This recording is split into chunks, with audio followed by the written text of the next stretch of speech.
Apa kabar para sahabat? Jumpa lagi di channel kita ini. Semoga memberkati. Video bahasan kita kali ini.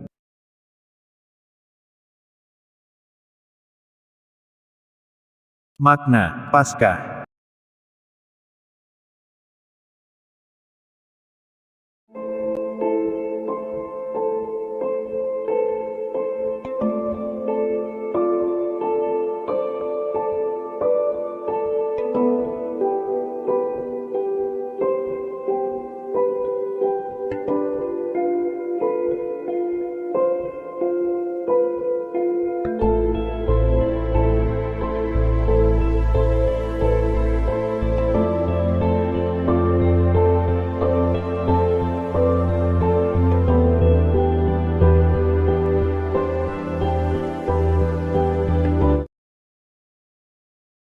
Sebelum video dilanjut, yang belum subscribe silahkan subscribe, share sebanyak-banyaknya kepada rekan-rekan Anda, dan jangan lupa, diklik tombol loncengnya, supaya setiap upload video baru Anda dapat notifikasinya.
Itulah tadi, apa yang disampaikan Rezeki mengenai Paskah.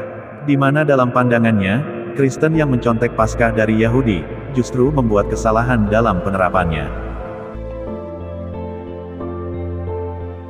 Tentu saja, hal ini terjadi karena keterbatasan Rezeki dalam menangkap makna dari apa yang ada di dalam Alkitab.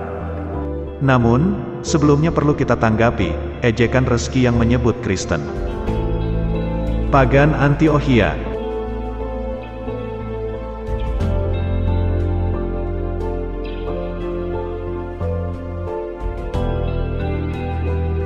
Sebenarnya, karena bodohnya, si Rezeki ini tidak sadar, bahwa statementnya itu justru menamparkan mukanya sendiri.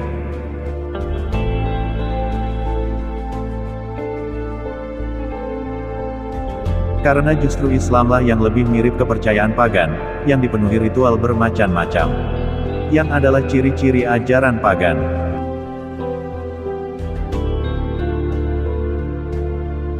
Dan faktanya, ibadah haji yang dilaksanakan dengan mengelilingi Ka'bah, adalah ritual kepercayaan pagan pra-Islam, yang diadopsi oleh Islam.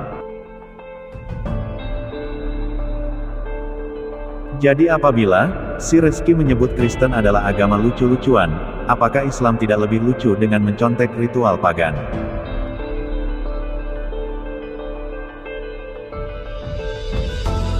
Jadi jelas, Islamlah agama lucu-lucuan. Akan semakin lucu, apabila kita membaca kitab Al-Quran yang mereka imani itu.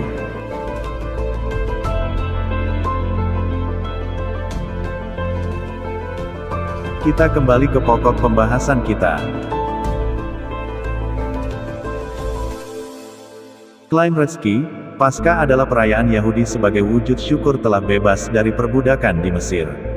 Dan bukanlah ajang penebusan dosa.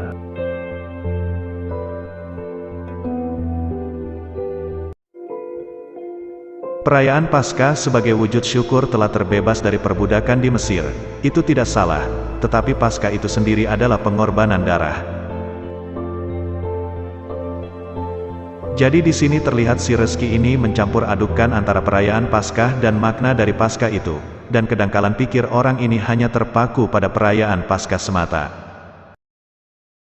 Sementara makna teologis dari Paskah itu sendiri terabaikan, sebenarnya sama saja dengan Idul Adha. Di samping itu adalah perayaan kurban, ada makna teologis yang penting terkandung di sisi yang lain.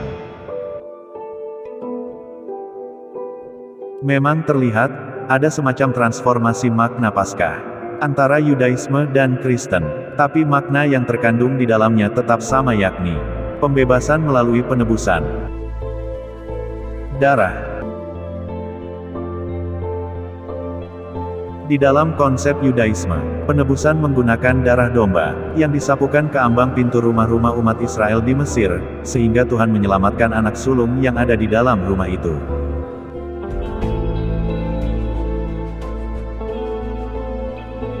Keluaran pasal 12 ayat 21-23. Lalu Musa memanggil semua tua-tua Israel serta berkata kepada mereka, "Pergilah, ambillah kambing domba untuk kaummu dan sembelihlah anak domba Paskah.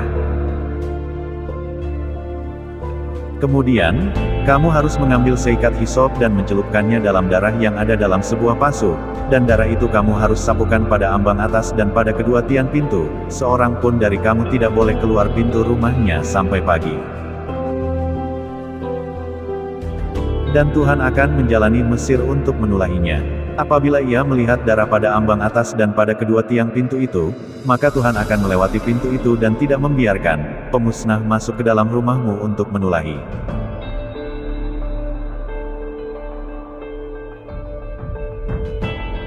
Itulah dalilnya. Jadi klaim Rezeki sangat kerdil, dengan memaknai Paskah hanya sebagai perayaan wujud syukur saja. Meskipun, Tuhan memang memerintahkan untuk senantiasa merayakan Paskah. Keluaran pasal 12 ayat 14. Hari ini akan menjadi hari peringatan bagimu. Kamu harus merayakannya sebagai hari raya bagi Tuhan turun-temurun. Kamu harus merayakannya sebagai ketetapan untuk selamanya. Jadi jelas, adalah perintah Tuhan semesta alam untuk merayakan Paskah itu. Sebagai peringatan bagaimana Tuhan telah membebaskan umatnya Israel dari perbudakan di Mesir.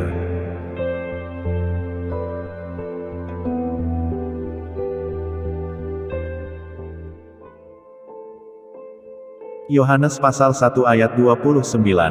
Pada keesokan harinya Yohanes melihat Yesus datang kepadanya dan ia berkata, "Lihatlah anak domba Allah, yang menghapus dosa dunia."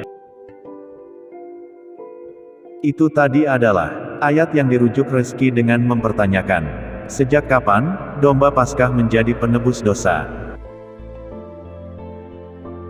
Seperti tadi saya jelaskan di depan, ada transformasi dalam pemaknaan Paskah antara Yudaisme dan kekristenan. Jadi klaim Reski, Kristen mencontek Paskah dari Yahudi adalah salah. Kita lihat makna Paskah di dalam Kristen. Dasarnya, tentu saja terambil dari apa yang tertulis di dalam Perjanjian Baru.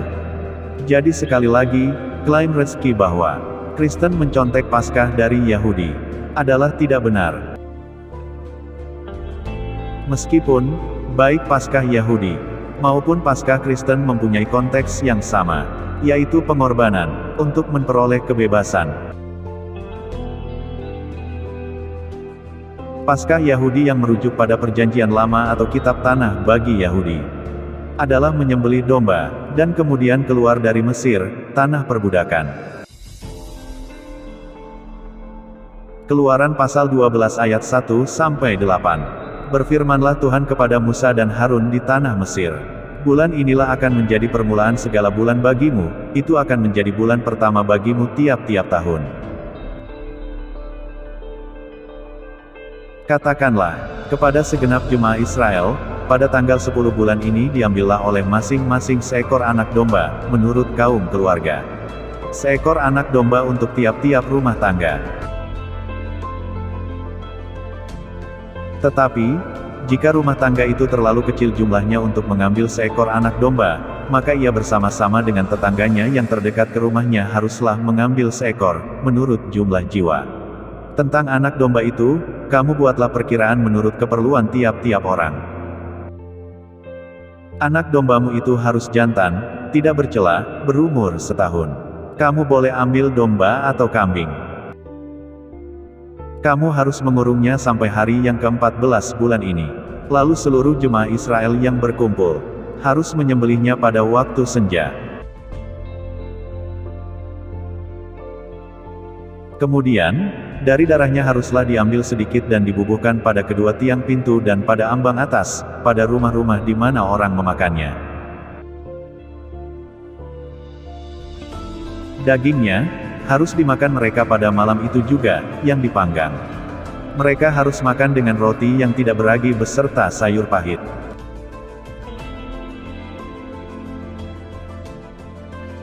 Itulah peristiwa yang jadi dasar Paskah dalam Yudaisme. Dan Tuhan pun memerintahkan agar peristiwa itu dirayakan pada tiap tahun. Dasarnya adalah ayat yang tadi di depan dirujuk Reski, yaitu dari Ulangan pasal 16 ayat 1-3. Ulangan pasal 16 ayat 1-3. Ingatlah akan bulan Abib dan rayakanlah Paskah bagi Tuhan, Allahmu. Sebab dalam bulan Abib itulah Tuhan, Allahmu, membawa engkau keluar dari Mesir pada waktu malam. Maka, engkau harus menyembelih kambing domba dan lembu sapi sebagai korban Paskah bagi Tuhan, Allahmu, di tempat yang akan dipilih Tuhan untuk membuat namanya diam di sana. Janganlah engkau makan sesuatu yang beragi besertanya, 7 hari lamanya. Engkau harus makan roti yang tidak beragi besertanya, yakni roti penderitaan, sebab dengan buru-buru engkau keluar dari tanah Mesir. Maksudnya supaya seumur hidupmu engkau teringat akan hari engkau keluar dari tanah Mesir.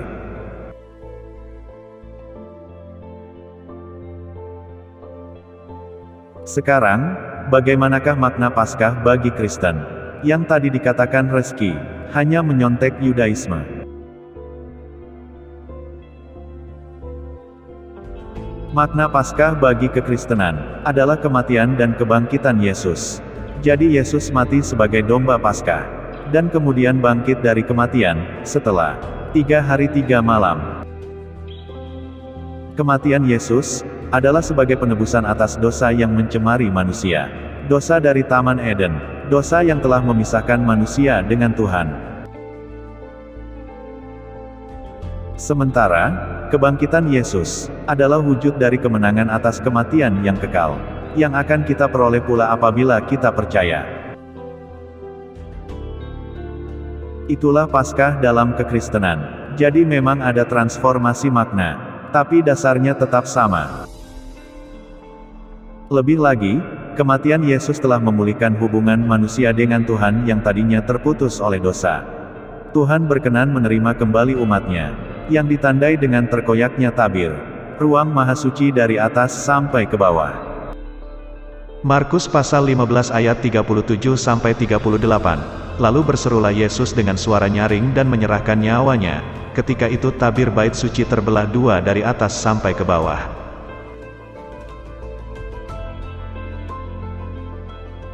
Itulah tadi, arti Paskah bagi Kristen, dan memang adalah penebusan dosa.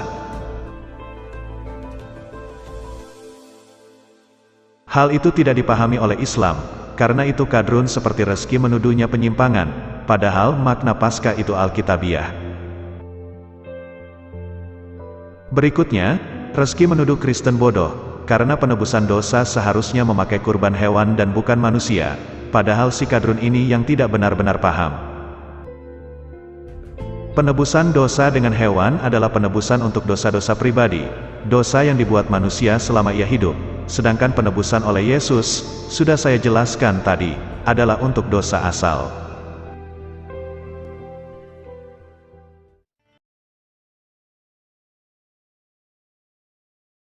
Sekian bahasan kali ini, semoga memberkati.